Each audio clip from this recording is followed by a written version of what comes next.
Well, I know this all looks very weird, and I might not would want just anyone to look at this because I feel so it feels so sacred that I wouldn't even want to hear anyone say anything like, "Oh, you're crazy," or "You're making this up," or "You need to get yourself checked out," because this is my communion sort of with the light, and it's sacred, and I don't like to hear anything bad spoken of it. That's one reason I haven't made it public. I've been seeing this sort of thing and seeing it evolve, and it's evolving daily. It's turning into different things that I see in the light daily. I look at the light almost every day. And it's like I'm trying to learn the communication of the light, and it makes me have these thoughts that say, do you have to understand a thing? Do you have to put it in a book and explain it in detail? Because you know you can't do that.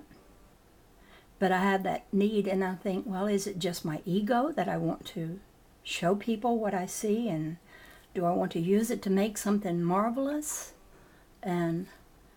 Or do I just want to define it so much that I'm not willing to just observe it and just let it be what it's going to be? And all kinds of issues come up in my mind about my own personal reason for even wanting to show others what I see. It is so fantastic, but it is really hard to share. I can't share it with any member of my family. If I talk about it even just a little bit, I see them turning off their attention, and I know they don't want to hear, so I keep it to myself. But it's like I'm keeping to myself the most amazing thing that is happening inside of me, and there's no one, and there's no one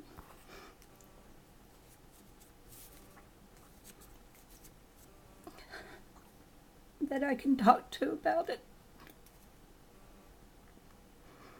And I understand why they couldn't talk to me about it. They couldn't possibly understand what I'm seeing unless they also saw it. But I want to talk about it, and at the same time I don't want to talk about it. It makes me sound crazy sometimes, and I have been there. I've been in lockup facilities in my lifetime. 2-3 times I put myself in them. I was delving into things I wasn't ready to look into, and at first I did it for all the wrong reasons. And you can get in trouble doing that.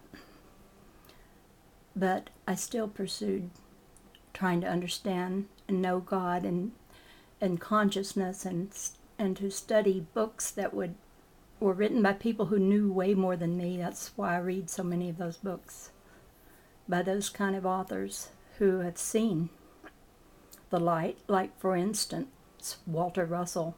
I read 3 of his books on my YouTube channel, and he communed with the light.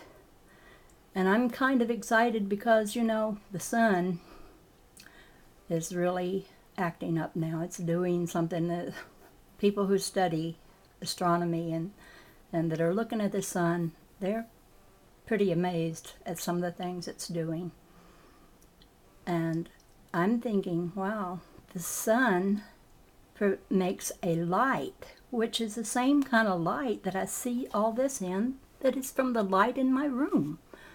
So light, even if it's made by electricity in a light bulb, it has this essence in it. You don't have to be looking at the sun directly.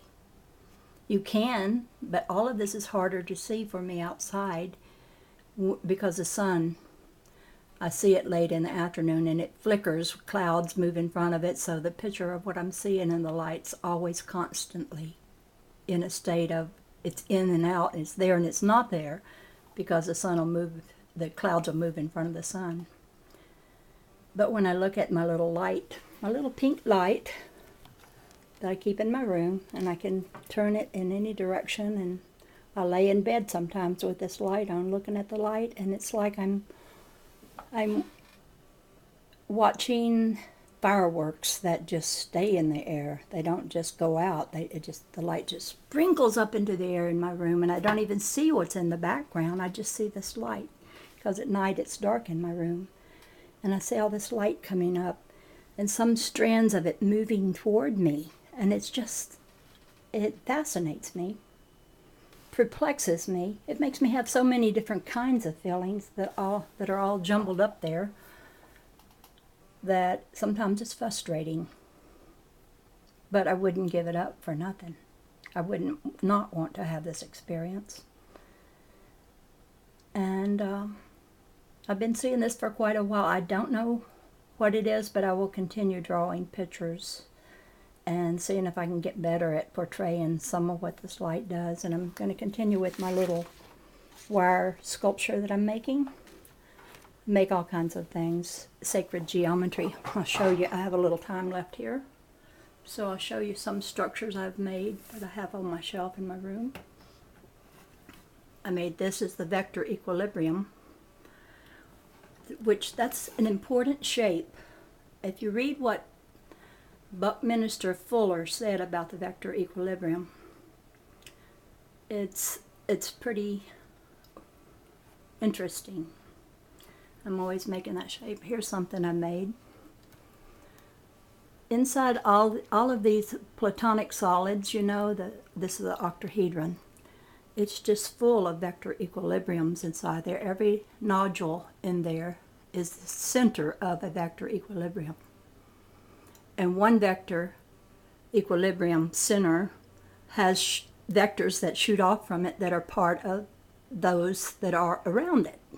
So it's like they all share different portions of their self. And I do a lot of making things out of clay. Here's the Merkaba I made out of clay. I painted it many different colors. Well, I'm going to be done with this for now. I will talk to y'all later. Bye-bye.